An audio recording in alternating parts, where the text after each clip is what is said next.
Bienvenidos, bienvenidas a Ana Lucía Estela Estudio una vez más. Me presento para los que no me conocen, me llamo Luchi.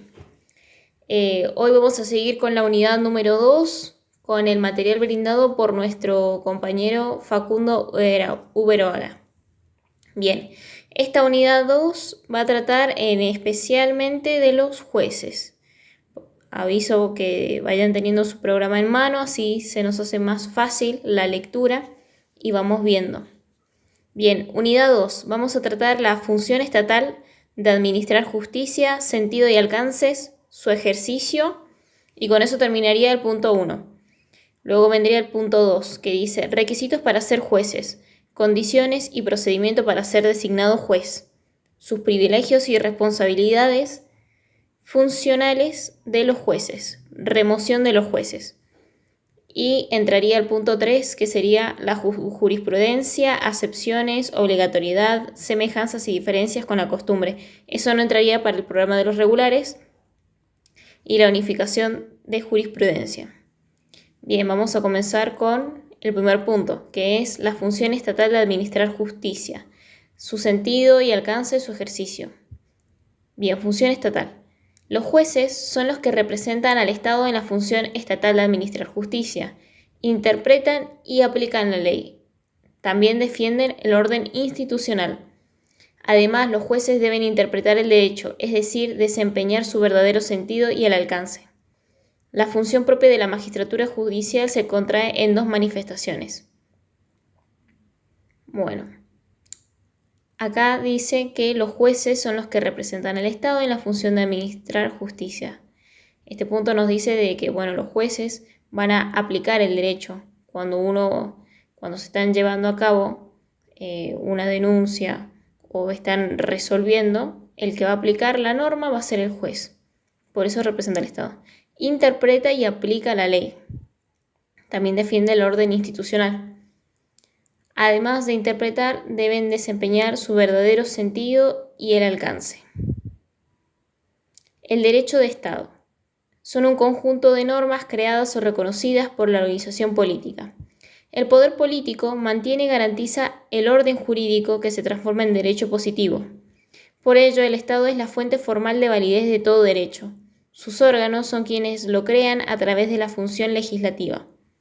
La interpretación y aplicación del derecho vigente, así como la defensa del mismo, supone solo los jueces de distinto grado y jurisdicción. Tenemos los jueces de paz, los jueces de primera instancia, los jueces de segunda instancia. La magistratura judicial constituye dentro de las instituciones republicanas el más alto título de consideración general. El magistrado debe combinar ciertas cualidades para satisfacer su alto ministerio: diligencia en el cumplimiento de su deber, ponderación, serenidad en sus juicios, independencia moral y sentido social del derecho. Su diversidad en las instancias. Las instancias son las varias ocasiones jerárquicamente graduadas en que puede reclamarse la justicia. Tenemos de primera instancia y de segunda instancia, recordemos. La función propia de la magistratura judicial se contrae en dos manifestaciones. Las de decisión, que es aquello que pronuncian el derecho en las contiendas que son de su conocimiento, que tiene una doble finalidad, que declara, reconoce y atribuye derechos cuestionados. Y por otro lado, tutela el orden jurídico, impidiendo o destruyendo actos gubernamentales opuestos a la letra o al espíritu del sistema legal vigente. Por otro lado, dentro de la función propia de la magistratura judicial, la otra manifestación sería la de superintendencia, que es la que organiza el elenco de las personas que han de concurrir a la prestación del servicio de justicia. Son los funcionarios, secretarios y empleados, auxiliares y personal de maestranza. Vigila la conducta de ellos y de todos cuando desde la actividad profesional cumplen tareas en el escenario jurídico. Por ejemplo, los abogados, los procuradores, los martilleros, escribanos, calígrafos, médicos, liguistas, etc. A todos ellos se les llama auxiliares de justicia. Los funcionarios auxiliares de justicia de opinión o consejo de la opinión ejecutiva. Los de consejos o de opinión forman parte del Ministerio Público y el Ministerio Pupilar de Menores. Generalmente son técnicos que emiten dictámenes para ayudar al juez, es decir, son los asesores, por eso se les llama de consejo, aconsejan, son la opinión, forman parte, es decir, aconsejan al juez a la hora de tomar una decisión, porque recordemos que el juez interpreta y aplica, pero en los casos hay que tener muchas cosas en cuenta. Entonces, no es mala la idea de que el juez pueda recurrir a distintos profesionales, por ejemplo, a psicólogos de menores, como decíamos, a escribanos, a distintos profesionales. Por eso, de consejo o de opinión, forman parte del Ministerio Público y del Ministerio Popular de Menores.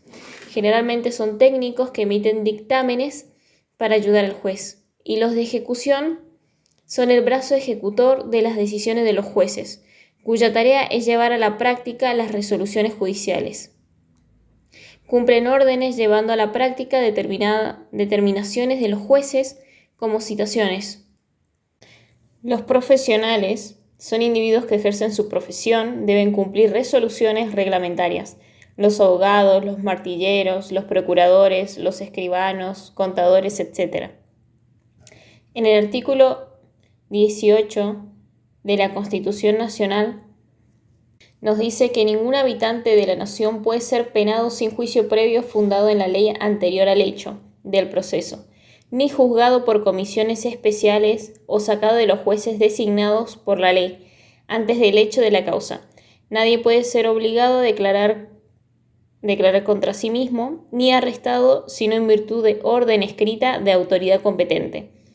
Es inviolable la defensa en juicio de la persona y de los derechos. El domicilio es inviolable, como también la correspondencia epistolar y los papeles privados. Y una ley determinará en qué casos y con qué justificativos podrá procederse a su allanamiento y ocupación. Quedan abolidos para siempre la pena de muerte por causas políticas, toda especie de tormento y los azotes.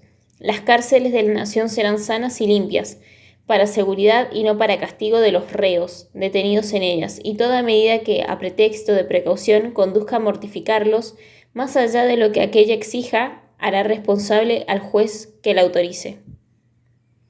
Vamos con su sentido y el alcance, que recién lo acabamos de ver, lo acabamos de nombrar, en donde decíamos que los jueces son los que representan al Estado en la función estatal de administrar justicia, interpretan y aplican la ley y defienden el orden institucional. Además, los jueces deben interpretar el derecho, es decir, desempeñar su verdadero sentido y el alcance. Ahora vamos a explicar qué es el sentido y el alcance. Por sentido tenemos el orden social, justo, que aspira al bien común, a la paz social, interna e internacional, ya que no se limita a la regulación de las conductas dentro de un territorio, porque el Estado es una persona jurídica y tiene relación con otros estados. El legislador capta la necesidad que existe en la sociedad y la regula de determinada manera. Toda ley tiene un fin y un objetivo. Ahora vamos con el alcance. El alcance hace referencia a quien es aplicable esa administración de justicia, a quien imparte el juez justicia. En el preámbulo, la justicia que alcanza a todos los que habitan el suelo argentino, sean nacionales o sean extranjeros. En el ejercicio, los jueces son quienes tienen la potestad de conocer y decidir en el caso concreto, se encuentran investidos de jurisdicción, potestad de decir el derecho, para resolver los pleitos conformes a la ley. En el artículo 2 del Código Civil y Comercial, la ley debe ser interpretada teniendo en cuenta sus palabras, sus finalidades, las leyes análogas, las disposiciones que surgen de los tratados sobre derechos humanos, los principios y los valores jurídicos, de modo coherente con todo el ordenamiento. En el artículo 3 del Código Civil y Comercial, el juez debe resolver los asuntos que sean sometidos a su jurisdicción mediante una decisión razonablemente fundada. Todo juez tiene jurisdicción, pero no competencia, que es un límite a la jurisdicción. Por ejemplo, el juez penal solo debe resolver casos penales. Estas limitaciones también pueden ser en razón de la materia, en razón del territorio, en razón del grado, en razón de la cuantía, materia, territorio, grado, cuantía. En la materia podemos mencionar lo civil, lo penal. En el territorio tenemos, donde nosotros tenemos, o bueno, los jueces tienen competencias que sería nacional, provincial, municipal. En la razón del grado tenemos de primera instancia, de segunda instancia, y ya lo que vendría a ser que el de la Corte Suprema de Justicia, que sería la última instancia. Y en cuantía tenemos dependiendo del monto. En el caso pasa a ser juzgado de paz o juzgado civil. Ahora iríamos con el punto 2, que son requisitos para ser jueces, condiciones y procedimiento para ser designado juez, los privilegios y responsabilidades funcionales de los jueces, la remoción de los jueces. Bien, en los requisitos para ser jueces tenemos nosotros los tribunales superiores y los inferiores, que se manejan de manera distinta. Vamos a ir con los tribunales superiores. En los tribunales superiores se presenta el artículo 111 de la Constitución Nacional, que dice: ninguno podrá ser miembro de la Corte Suprema de Justicia sin ser abogado de la Nación, con 8 años de ejercicio y tener las calidades requeridas para ser senador.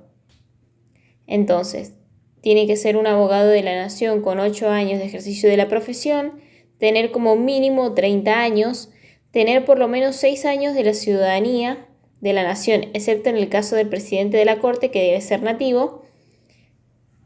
Eso sería para los tribunales superiores. Ahora iríamos con los tribunales inferiores. En cambio, puede tener la ciudadanía en ejercicio. No obstante, debe ser abogado con 8 años de ejercicio de la profesión, tener como mínimo 28 años y no más de 75. Esos son los requisitos. Ahora iríamos a ver el procedimiento. Si uno cumple con los requisitos, puede pasar al procedimiento.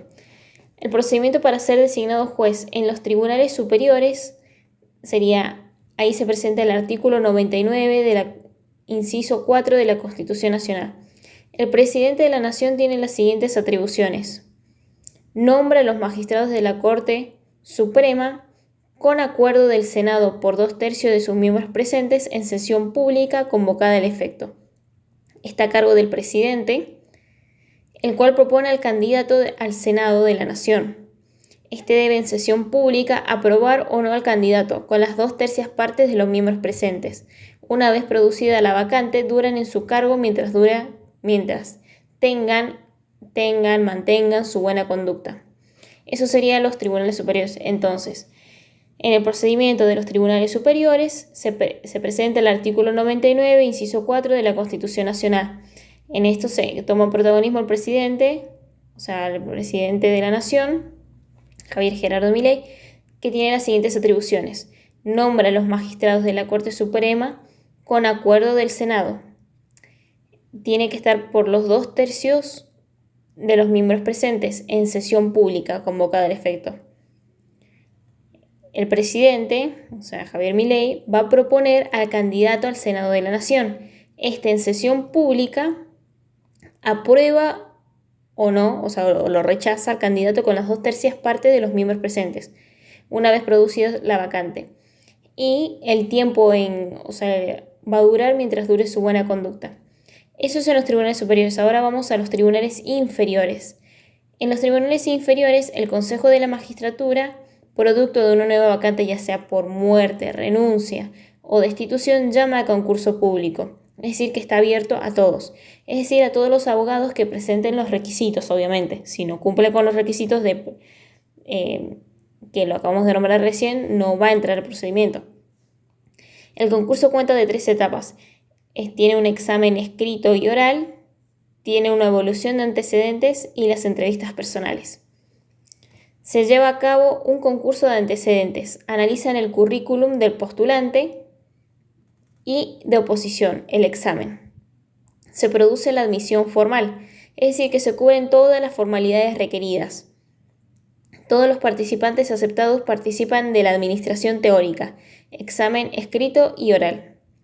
Luego del examen escrito y de la evaluación de antecedentes se elabora el orden de mérito provisorio, que puede ser impugnado por los postulantes y revisado por una subcomisión elegida por sorteo. Para la entrevista personal ante la comisión son convocados como mínimo los primeros 6 puntajes. y posteriormente se elabora un dictamen con los resultados y el nuevo orden de mérito. Vuelvo a repetir, se lleva a concurso, hay un examen escrito y oral, luego se hace una evaluación de antecedentes, que la evaluación, concurso de antecedentes es analizar el currículum y la oposición es el examen. Luego del examen escrito y de la evaluación de antecedentes se elabora el orden de mérito provisorio, es decir, lo ordenamos del que tuvo más alto al más bajo. Después puede ser impugnado por los postulantes y en caso de que surja algo puede ser revisado por una subcomisión elegida por sorteo. Para la entrevista personal, o sea, ya estamos en el tercer punto de entrevistas personales, son convocados los primeros 6 puntajes. Y acorde después de las entrevistas personales, se vuelve a elaborar un nuevo orden de mérito. Es decir, acorde con los puntajes, si lo vamos ponderando, van a ordenarse de nuevo con el último procedimiento de la entrevista personal. Entonces, ese examen escrito y oral, evaluación de antecedentes y entrevistas personales. Derivan los 3 primeros promedios, o sea, de 6 vamos a 3. Esa terna vinculante viene de 3. Vinculante es elevada al Poder Ejecutivo, que elige uno y envía mediante un pliego. Recordemos que el pliego es o son papeles que detallan aquellas cláusulas propias de un cierto contrato. Entonces, envía mediante un pliego ese designado al Senado. Si es aceptado por el Senado, vuelve al Poder Ejecutivo y por medio de un decreto lo designa juez. Si no es aprobado por este último, se tomará otro de la terna vinculante y lo volverá a remitir. Una vez efectuado dicho decreto, el designado debe jurar ante la Corte. Entonces repasemos. De los 6 que quedan 3 y se forma una terna vinculante. Vinculante porque sí o sí uno de esos 3 va a ser seleccionado. Entonces, es elevada al Poder Ejecutivo, que elige uno y envía mediante un pliego, o sea, mediante un documento, un conjunto de papeles, ese designado al Senado. Si es aceptado por el Senado, vuelve al Poder Ejecutivo, o sea, va del Senado al Poder Ejecutivo, del Poder Ejecutivo vuelve al Senado. Si es aceptado por el Senado, vuelve al Poder Ejecutivo y por medio de un decreto lo designa juez. Si no es aprobado por este último, o sea, por el Poder Ejecutivo, se tomará otro de la terna vinculante y lo volverá a remitir. Es decir, de esos 3 que quedaron, si no es A, va a ser B. Y si no es B, puede ser C. Sí o sí de esa terna vinculante, no de los otros C. O sea, si fueron 6, no del 4, el 5, el 6, no, sino de esos 3 primeros. Una vez efectuado dicho decreto, el designado debe jurar ante la Corte. Aclaración importante. ¿Quién elige a los jueces? El Poder Ejecutivo con la aprobación del Senado. O sea, lo eligen los 2. El Poder Ejecutivo con la aprobación del Senado. Para que el juez llegue a tener jurisdicción y competencia, tiene que estar legitimado. Y para eso tiene que haber sido designado por un procedimiento especial establecido a tales efectos. Es un proceso de elección por examen y asignación del Poder Ejecutivo. Este mecanismo trata de ser algo democrático, abierto y que todos los que estemos en condiciones y reunamos los requisitos para tal cargo podamos acceder al mismo. Entonces, ¿quién elige a los jueces? Lo elige el Poder Ejecutivo con la ayuda o aprobación del Senado. Ahora vamos con el Consejo de la Magistratura. Fue establecido con la reforma de 1994 en el artículo 114 de la Constitución Nacional para buscar cierta democracia en el Poder Judicial. Ahora, ¿por qué se reforma la Constitución Nacional? Para crear este consejo, si bien en el nivel superior es una cuestión política, han seleccionado los mejores candidatos para este cargo. Bien, acá tenemos el artículo 114 de la Constitución Nacional que dice: el Consejo de la Magistratura, regulado por una ley especial, sancionada por la mayoría absoluta de la totalidad de los miembros de cada Cámara, tendrá a su cargo la selección de los magistrados y la administración del Poder Judicial. El Consejo será integrado periódicamente de modo que se procure el equilibrio entre la representación de los órganos políticos resultantes de la elección popular, de los jueces de todas las instancias y de los abogados de la matrícula federal. Será integrado asimismo por otras personas del ámbito académico y científico, en el número y la forma que indique la ley. Serán sus atribuciones: 1. Seleccionar mediante concursos públicos los postulantes a las magistraturas inferiores. 2. Emitir propuestas en ternas vinculantes para el nombramiento de los magistrados de los tribunales inferiores. 3. Administrar los recursos y ejecutar el presupuesto que la ley asigne a la Administración de Justicia. 4. Ejercer facultades disciplinarias sobre magistrados. 5. Decidir la apertura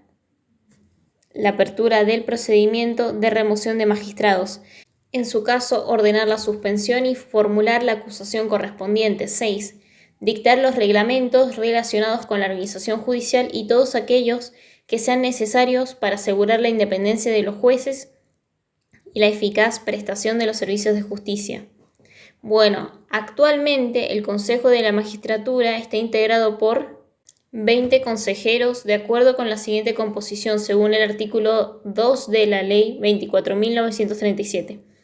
Él o la presidenta de la Corte Suprema de Justicia de la Nación, 4 jueces del Poder Judicial de la Nación, 8 legisladores nacionales, 4 de la Honorable Cámara de Diputados, 4 representantes de los abogados de la matrícula federal, un representante del Poder Ejecutivo Nacional y 2 representantes del ámbito académico y científico.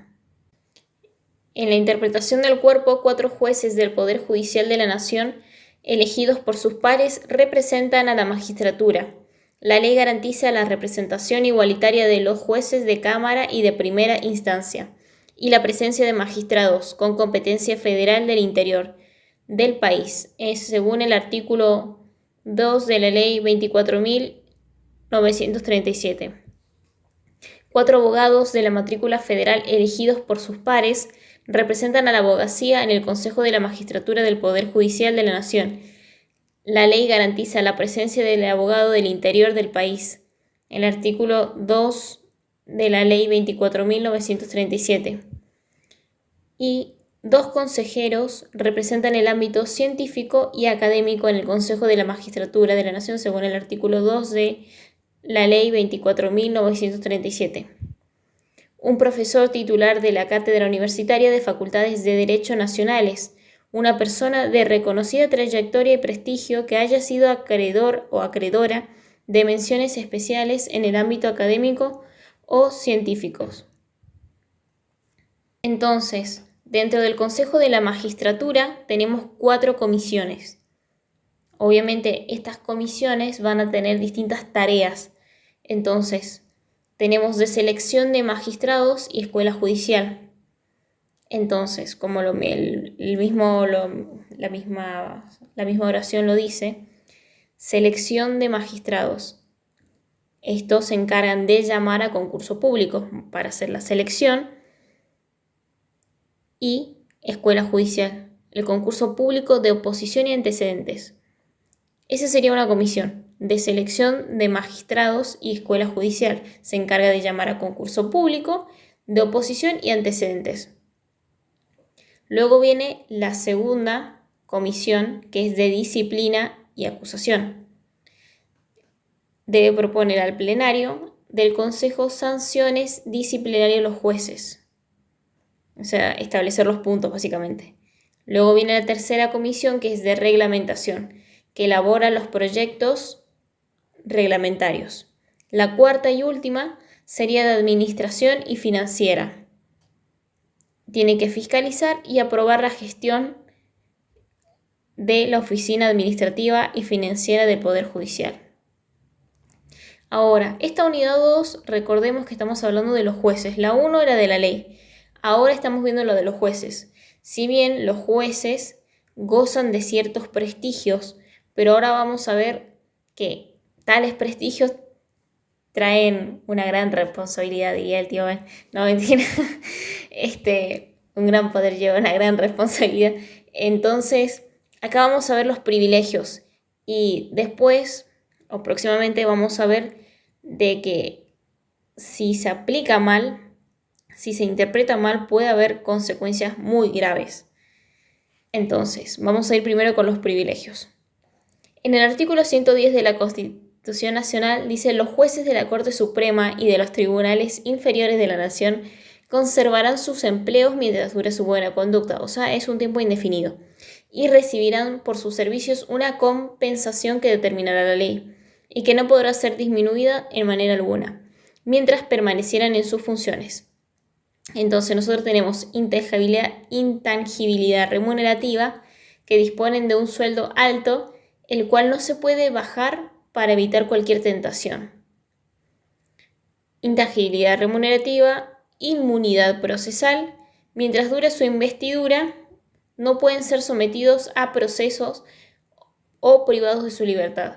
Entonces, vamos, la intangibilidad remunerativa, es decir, va a cobrar un sueldo alto, el cual no se puede bajar para evitar cualquier tentación. Tenemos la inmunidad procesal.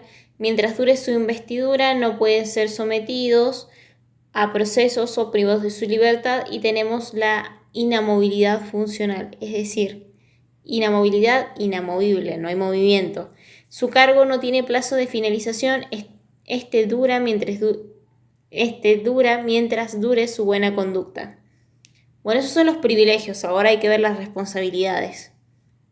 Las responsabilidades. Además de tener responsabilidad como funcionario público, tiene responsabilidad frente a los particulares, ya que puede ocasionarles daño si interpreta o aplica mal el derecho.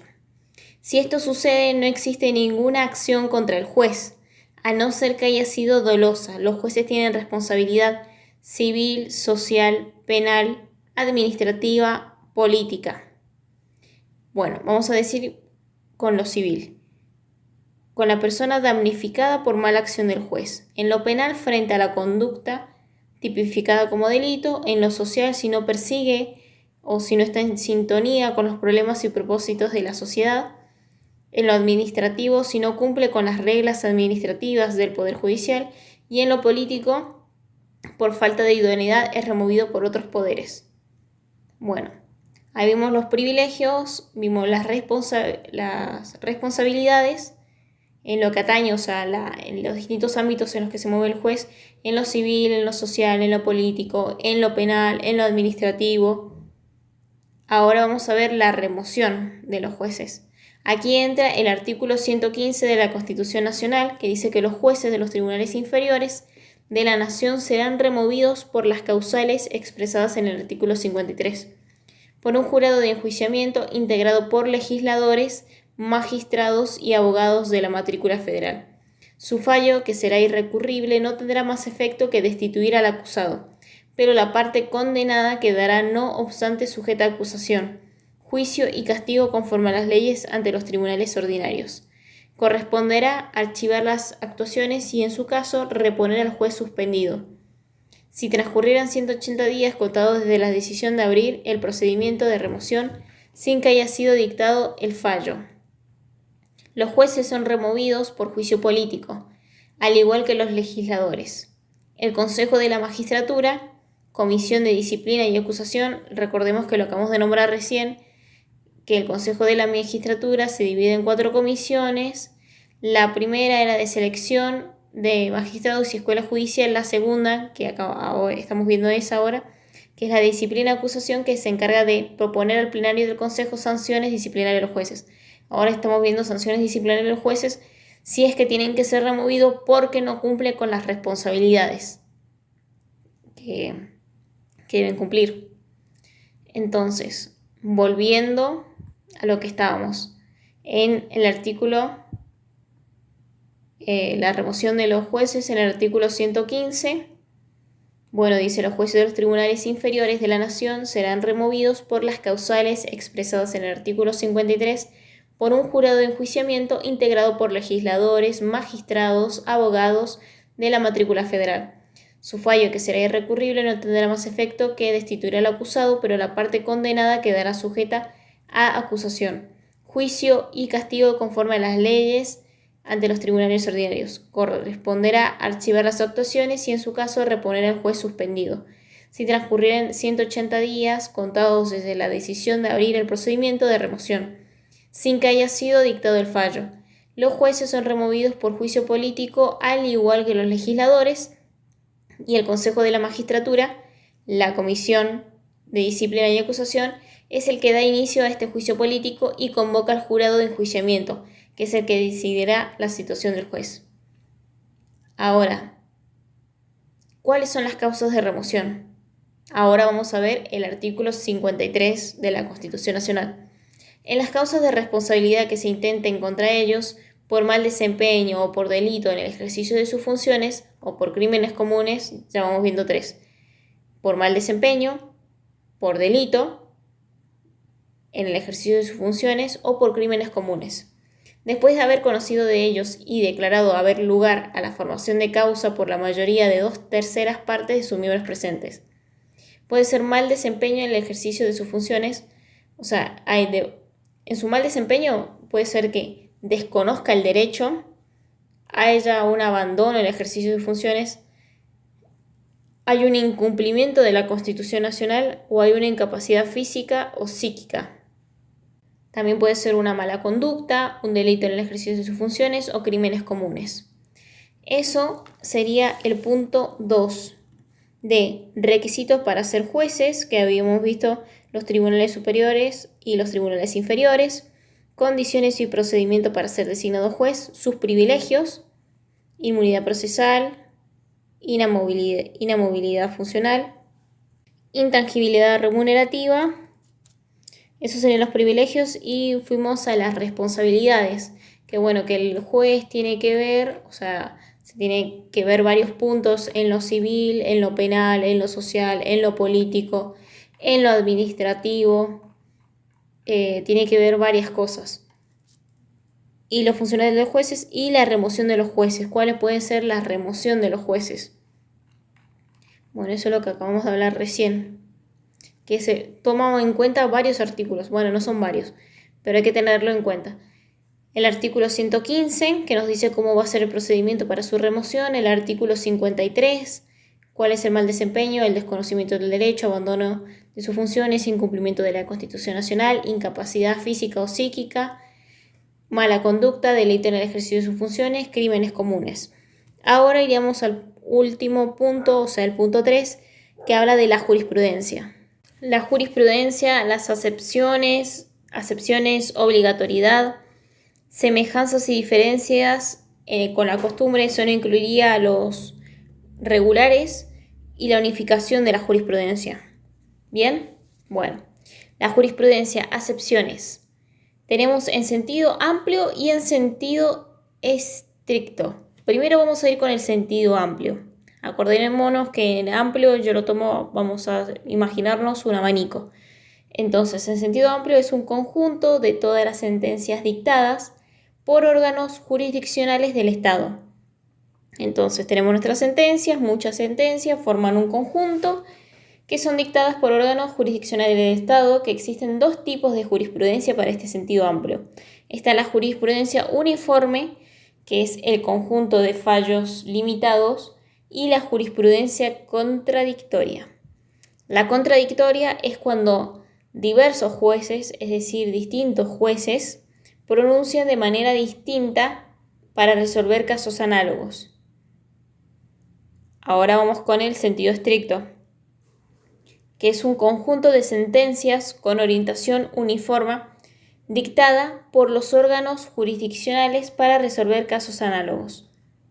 Entonces acá en este sentido estricto no estaríamos incluyendo a ese conjunto de fallos limitados, sino que estamos tomando el conjunto de sentencias con orientación uniforme dictada por los órganos jurisdiccionales para resolver casos análogos. La jurisprudencia es una de las fuentes formales del derecho, pero a veces fuente general. Por ejemplo, en los casos previstos por la ley no se aplica la jurisprudencia, sino la ley. Es decir, que antes de aplicarla, si se puede utilizar la ley, se va a utilizar la ley, no la jurisprudencia. Entonces, por ejemplo, una ordenanza municipal no se puede regar entre las 8 y las 20 horas. En los casos no previstos por la ley, la jurisprudencia es siempre fuente general, no hay ley expresa, pero hay una sentencia. En caso de urgencias, se rompe. En casos intermedios son fuente general la ley y la jurisprudencia. Es decir, que si no está disponible la ley o no existe la ley, se va a utilizar a la jurisprudencia. Pero si está la ley, se va a utilizar la ley y no la jurisprudencia. Pero si es un caso intermedio, se va a recurrir tanto a la ley como a la jurisprudencia. La jurisprudencia es obligatoria en los países que pertenecen al Common Law. En nuestro país, que se aplica al sistema continental, lo que es obligatorio son las leyes. La jurisprudencia va a ser obligatoria en casos de fallos plenarios y su obligatoriedad dura 5 años. Estos fallos plenarios fijan un hilo conductor para los jueces al dictar sentencia. Se producen cuando las salas de igual jerarquía fallan de distinta manera. Entonces el presidente de las cámaras llama a pleno para que se unifique el criterio de las salas. Por lo tanto, será obligatorio para los tribunales del rango que lo decidieron y los inferiores. Y su duración será de 5 años. O hasta que se vuelva inconstitucional. Por ejemplo, con respecto a la tenencia de estupefaciente para uso medicinal. Para una sala sí es correcto, para la otra sala no. Entonces las salas se reúnen en pleno, es decir, todos, y dictan un fallo plenario que es obligatorio para los tribunales inferiores y para el que lo dicte. La unificación de la jurisprudencia, que vendría siendo el último punto, para los regulares. Si cada juez pudiera imponer la interpretación que le parezca más legal y justa, resultaría que sobre una misma situación habría soluciones distintas. Después de todo, el humano es meramente subjetivo. Esto no sucede tanto porque los jueces tienden a seguir los precedentes, es decir, casos anteriores. A partir de los jueces de primera instancia, hay tribunales de apelación que se encargan de seguir la interpretación de los jueces, si es que uno no está conforme con el trabajo de primera instancia. Existen procedimientos de unificación de la jurisprudencia. Por ejemplo, nosotros tenemos casación, que la casación se divide en dos. El recurso de casación por errores in iudicandio, que se da cuando en una sentencia se aplica una norma no correspondiente. Y el recurso de casación por errores in procedendo, defectos que surgen de la parte formal de la sentencia o del procedimiento. Procedendo, procedimiento, para que vayan asimilando. El sistema de la jurisprudencia obligatoria. Por disposición legal, la jurisprudencia es obligatoria en casos análogos. Es decir, cuando la ley no es suficiente cuando la ley no puede suplir todas las necesidades, se va a recurrir a casos similares, a casos análogos. Entonces, ahí entra la jurisprudencia, basándose en distintos casos, en los precedentes. La jurisprudencia será obligatoria y unificada en los casos de fallos plenarios, con el fin de evitar contradicciones. Y con eso terminaríamos la unidad número 2, que consta de los jueces. Espero que le haya servido a cada uno y en caso de tener dudas lo pueden consultar en los comentarios. Nos estamos viendo en el próximo episodio de Introducción al Derecho.